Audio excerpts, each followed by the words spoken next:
Hello Team FD and welcome back to Winners and Losers, the show where we make sense of the weekend's Premier League action. Joining me today is Sak Jalab. How are you, mate? How was your weekend? Very good, thank you very much. Very, very good. Chelsea Club World Cup champions, cannot complain. Just an average one. Went out, was hungover yesterday. That is life. How was yours? Yeah, found myself defending Chelsea and Chelsea fans on Twitter, which was a new one, as several high-profile pundits thought it was a plastic trophy, or labelled it a plastic trophy, so to speak, which I didn't agree with whatsoever, and the whole nation of Brazil wouldn't agree with whatsoever, who hold it in very high esteem. But yes, congratulations on that, Zach. And let's get into the show, because I don't want to spend any more time praising Chelsea. Of course, on this show, we go through the talking point, our winner, loser, before we round off proceedings with our moment of the week. Let's start with a talking point then. And this week, I've got it down as scrappy Southampton and a sloppy United. This was suggested by @Arlin_JS7. So before we, get into the meat and potatoes of the show, I did want to put a bit of shine on Southampton, Zach, following their 1-1 draw with United. We won't go into the granular details of the game, but they've been in an impressive run of form of late, haven't they? And they deserve a bit of praise. So 5 points from their last 3 fixtures. That's included a draw against City, a 3-2 victory against Tottenham, obviously that 1-1 draw with Manchester United we just mentioned. And it's propelled Hasenhutl's men into the top half of the table. And it now looks like they're going to scrap it out with the likes of Villa and Leicester for that 10th spot. And we know that securing that 10th spot, putting yourself in the top half of the table as a club with European aspirations, means a lot from a PR perspective. Just ask Dean Smith. And aside from obvious shouts like JWP, Oriel Romeu, I wanted to sprinkle a bit of love on El Yunusi, who's become really impactful in recent weeks. He finally looks like a Premier League player, doesn't he? Roman Peru, left back. He's starting to replicate some of that form he put up in League 1 last season. And also Armando Broja, Zach. And I thought you could take us away with this one, as he's a Chelsea loanee. He's been a really fine fettle, hasn't he, mate? Yeah, he really has. In fact, I didn't quite expect him to take to the Premier League as quickly as he has this season. He's still incredibly young. I mean, he's still in the under-21s. He can play for the under-21s, but he's grown and so much over the past couple of years into really becoming an adult. Like, he can kind of do it all. He's ridiculously rapid, but he's also strong on the ball, can dribble, can head the ball pretty well. He's fairly decent height. Like, he's not a tiny guy either. He is your kind of perfect striker. Not to say he is this, because it's a big compliment, especially during his prime, but similarities, I guess, between when Fernando Torres used to play football, who kind of had everything towards his game, and I find that with Broja. And this year at Southampton, he has really taken to playing under Hasenhüttl. I mean, he didn't necessarily start straight away, which is fair enough, because his only previous experience in first-team football was playing for Vitesse. And so it's not a surprise. But then he's come in and impressed and made the Premier League his own. Like, defenders are coming up against him, worried about every kind of aspect that he has to his game. And he's made 20 Premier League appearances already, 12 of them being starts and 6 goals. That's not something to complain about at all. So yeah, from a Chelsea point of view, it's fantastic watching him play week in, week out, doing really, really well for Southampton on loan. Just hopefully we keep him. Yeah, and what I like about him, or about the loan at Southampton, is his skill set clearly dovetails very nicely with the way Hasenhüttl likes to play, which is quickly, in transition, don't dwell a lot on possession, do they? And I think they mask some of the deficiencies in his game. Like, he has been linked with Arsenal of late, and, all politics aside, moving from one area of London to another, I'm not sure he'd suit their game all that well at current, as he's not totally well-rounded, like you said. Only 11 passes completed per game on average this season, with a 58% success rate, 0.2 key passes per 90, so he's only creating a chance for his teammate every 5 games. That's not important at Southampton, is it, when you are bombing from one end of the pitch to the other? It is a club like Arsenal. But nonetheless, he has been linked with moves there, and that does, like you say, really sound out his growth, right? And his growing stature in the top half of the Premier League. And Tuchel's commented recently, said he's getting better and better. Now's the moment for him to stay calm and keep on improving, typically measured from the German. But Chelsea don't really need to rush into any decision on him, do they? Like you said, still under 21, which means that the new loan rules won't affect him, where you can only loan out 8 players over the age of 21. So it still won't affect him next season. Chelsea can still send him out for another year, pretty worry-free. He's contracted until 2026 as well, so ages left to run on that contract, and I imagine Marina Granovskaya is enjoying watching his value just go up by £2 million every game at the moment. But yeah, let's just hope he doesn't rot on the bench next season. Now, talking of rotten, let's hear what Raf Hassan would like to say about facing off against United's megastars. Not a big secret that when they lose the ball, that the reverse gear is not always the best from everybody.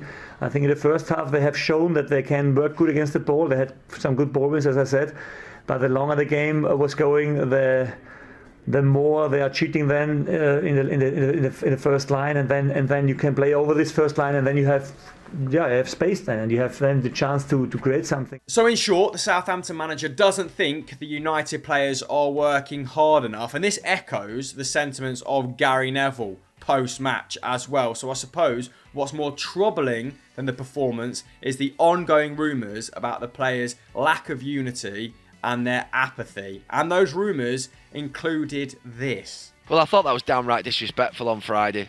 I didn't find it funny at all.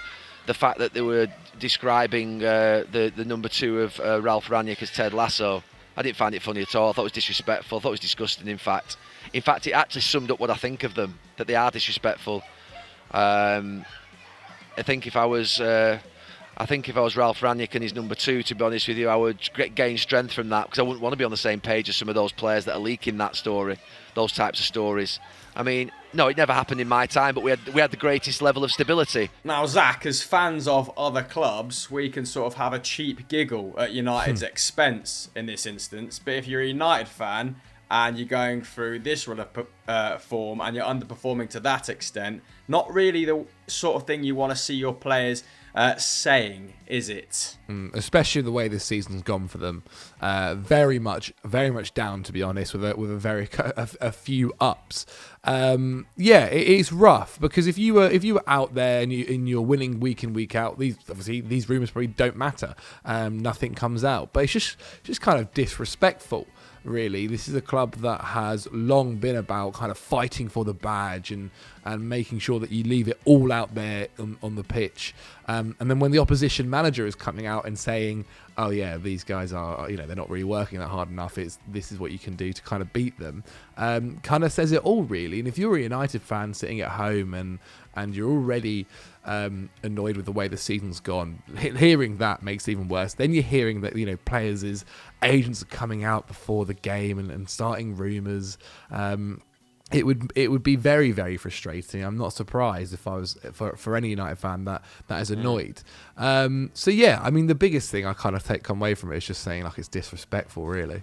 Yeah, they have got a new CEO at the helm of the club, Richard Arnold. Maybe he can help usher in another cultural revolution. Here's me thinking that's what Ollie did last season, but apparently not. Apparently we're back to square one. Let's move on from Manchester United anyway to our winners, Newcastle, and this comes from @92 Jamie McGovern. Bit more feel good around the Magpies and the Red Devils at the moment, after winning 3 consecutive fixtures for the first time since 2018. Newcastle finally out of the relegation places as a result, and that run has included 2 clean sheets too. They only had 1 in their previous 20 fixtures prior to that. Now, if Eddie Howe's side continue to perform like this, I think Patrick Van Straten and potentially Jess Tomlinson as well owe Eddie Howe an apology. I want to see some hashtag justice for Howe in the comments below, because very dismissive of his appointments on a Sunday Vibes a month, 2 months ago.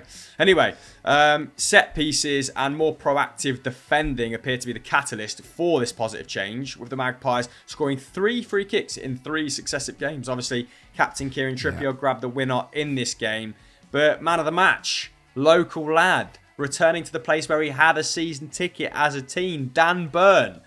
spent the full 90, didn't he, ensuring that defence didn't remain camped in, as we've seen under previous regimes. They were really unified. They were playing a high line at times, really reducing the spaces between the midfield and the defence, which has been hugely problematic in weeks gone by for Newcastle. And this is what he had to say after the game. No, perfect. Clean sheet was really important. I was disappointed the goal that went in. I'm glad I got called offside, but to put back-to-back wins in the Premier League is tough, but to get through on the bounce is a very, very good effort. Yes, it looks like Newcastle may be able to avoid the drop with their new signings. And one pair that were great during this game were the Joe brothers. Joe Linton and Joe Willock in midfield. Made 10 tackles between them, with John Joe Shelvey in between, actually the triple Joes. Saint Maximin obviously did what he normally does, completed his usual 4 dribbles, creating 2 chances in the process as well. Maybe he was a little bit selfish. I think maybe he's not quite realised yet that he has better players around him. He could have slipped in Chris Wood a few times, but didn't. Chris Wood did what Chris Wood does as well. He won 13 aerial duels, 4 more than the entire Aston Villa squad. And it was also a very good time to play Aston Villa in the Premier League. They've only got 1 win in 5 games coming into this, and that was against Everton. They've also conceded 10 goals in the process. Now, Villa actually edged Newcastle on shots, but the visitors only had 1 shot on target, with Ollie Watkins' offside goal the closest that they came. Now, in his interview with Aston Villa TV, Gerrard called it the worst performance since he's arrived. Now, look, I think with Aston Villa recently, they actually haven't been as bad as maybe the 4 losses in 5 would suggest. Or sorry, the 1 win in 5 would suggest. But look, I do quite like seeing Newcastle perform well. I don't know what it is. They've got such an amazing atmosphere and fan base that, like, if they did get relegated, I'll be very, very sad. So yeah, Newcastle, the winners. It's really nice to see that the Geordie Army in full song, and they've been putting on, the tifos.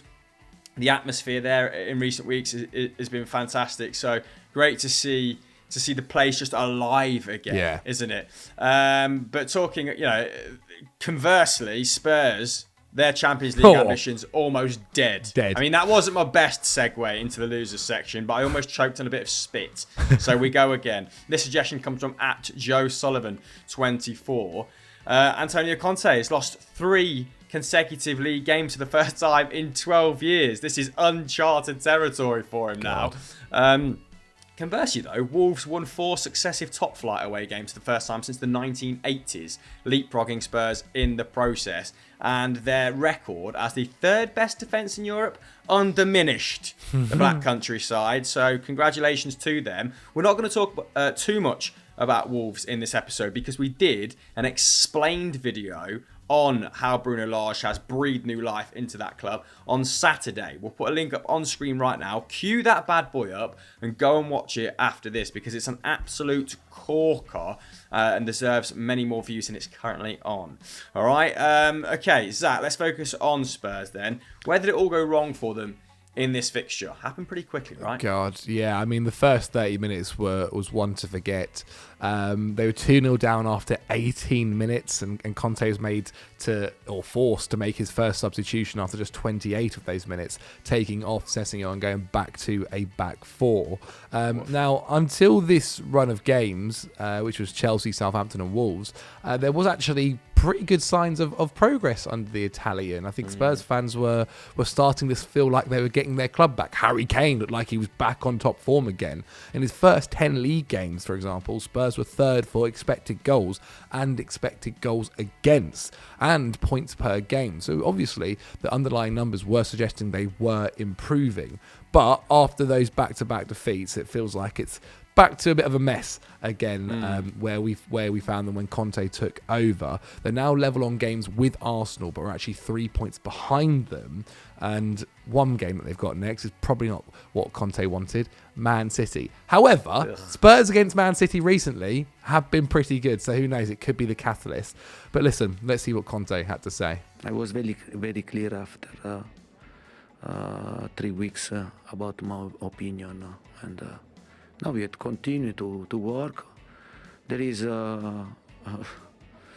a lot job of do, but it's not simple because also I think the environment is used to play for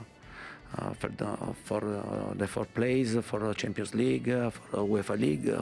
But now, I think that everybody has to realize that maybe something has changed compared to the past, and you have to try to to work and to build again. Yeah, I mean, that is fascinating, the fact that Conte keeps reiterating it's going to be a long-term project for them to recover, to get back to where they were despite not being a long-term manager in the slightest. So let's see how that pans out. Right, let's finish the show with our moment of the week then, Zach. The three I've got come from @Godly Martinelli, and he said Sterling's hat-trick, which I believe in the process he overtook Didier Drogba in the Premier League's all-time top goal scorer list. So congratulations to him. Swagato Sarkar sent in Aspi's penalty mind games as his suggestion, while Leo Kovac Drakic said Mitrovic beating the championship goal-scoring record with a third of the season left. Mental. Definitely deserves to be your moment of the week. What are you going to go for, mate? You get the casting vote. It's a strong lineup this week. Mitrovic. It's tough to do that so quickly. Is ridiculous. Like I remember we were talking about how mad it was that Tony beat it last year, and he's just come in and done it within like 2/3 of the season. It's crazy. But also shout out Aspi's mind games. That's a proper captain right there. Yeah, I love that. Right, there it is. Mitrovic, you are our moment of the week. I was going to say hero of the week. That's not a segment on this show. Zach, what should people do right now if they just want more Football Daily content? Well, why not check out the Football Pyramid? Patrick Van Straten took on Sam Obaseki, I should actually say, on Eurofootball Daily. The quiz shows are back, and who knows, maybe very soon we'll see Stat Wars too. Sweet. Rumours. Vicious rumours. Okay, guys, like this video, subscribe with notifications on, and we'll see you on Winners Losers next week. Goodbye.